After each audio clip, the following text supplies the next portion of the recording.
Elle s'appelait Clarisse Doucouré. À 28 ans, elle était à la tête de la boutique de cheveux de luxe la plus en vue d'Afrique de l'Ouest. Des stars, des ministres, des influenceuses. Tout passait entre ses mains. Mais un jour, tout s'est effondré. Et ce qui s'est réellement passé reste encore flou. Voici l'histoire vraie de la chute la plus étrange du monde de la beauté. Clarisse commence humblement, à 21 ans, en vendant quelques mèches depuis sa chambre à Yopougon. En 3 ans, elle transforme sa passion en empire. Clarisse Luxe Air, un salon haut de gamme à Cocody. Perruque sur mesure, livraison express, packaging soigné, et même du champagne pour ses clientes VIP. Les réseaux sociaux explosent. Elle devient l'influenceuse beauté par excellence. Dubaï, Lagos, Paris. Elle collabore avec les plus grandes. Mais dans l'ombre, quelqu'un l'observe. Un matin, Clarisse reçoit un message étrange. Tu devrais vérifier ce que tes employés font derrière ton dos. Elle pense à une jalousie banale. Jusqu'à ce qu'un client important l'accuse publiquement. Tu m'as vendu des cheveux synthétiques déguisés en cheveux naturels. Clarisse panique. Elle vérifie sa marchandise. Tout semble normal, mais les avis négatifs pleuvent. Et pire encore, des commandes disparaissent, des virements douteux apparaissent. Quelque chose ne tourne pas rond.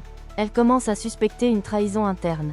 Elle se tourne vers Aminata, son amie d'enfance et bras droit depuis le début. C'est elle qui gère la comptabilité, les fournisseurs, les importations. Clarisse lui faisait entièrement confiance. Mais un jour, elle tombe sur un virement de 2 millions CFA vers un compte inconnu. Puis 2 autres, puis 5. Elle confronte Aminata. Et là, tout s'écroule. Aminata avoue, mais ce n'est que le début. Je ne suis pas seule. La boutique a été utilisée pour blanchir de l'argent. La police intervient. Clarisse est convoquée. Son image est mêlée à une affaire de fraude et de blanchiment d'argent à l'international. Pendant des mois, sa boutique a été utilisée comme couverture. Des colis expédiés à l'étranger contenaient plus que des perruques. Clarisse jure qu'elle ne savait rien. Mais tout l'accuse, les papiers, les virements, les partenaires douteux. En 72 heures, son monde disparaît. La boutique est saisie, les clientes la lâchent, les médias la dévorent. Clarisse a quitté le pays. Elle vit aujourd'hui à Dakar, sous un autre nom. Elle n'a jamais été condamnée, mais sa réputation est morte. Aminata, elle, a disparu. Certains disent qu'elle a fui à Dubaï.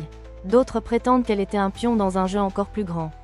Mais une chose est sûre, dans le monde du luxe, tout ce qui brille n'est pas or. Et parfois, ton pire ennemi dort sous ton propre toit. Tu penses que Clarisse était complice ou simplement naïve? Dis-le moi en commentaire. Et abonne-toi si tu veux plus d'histoires vraies, plus vraies que nature.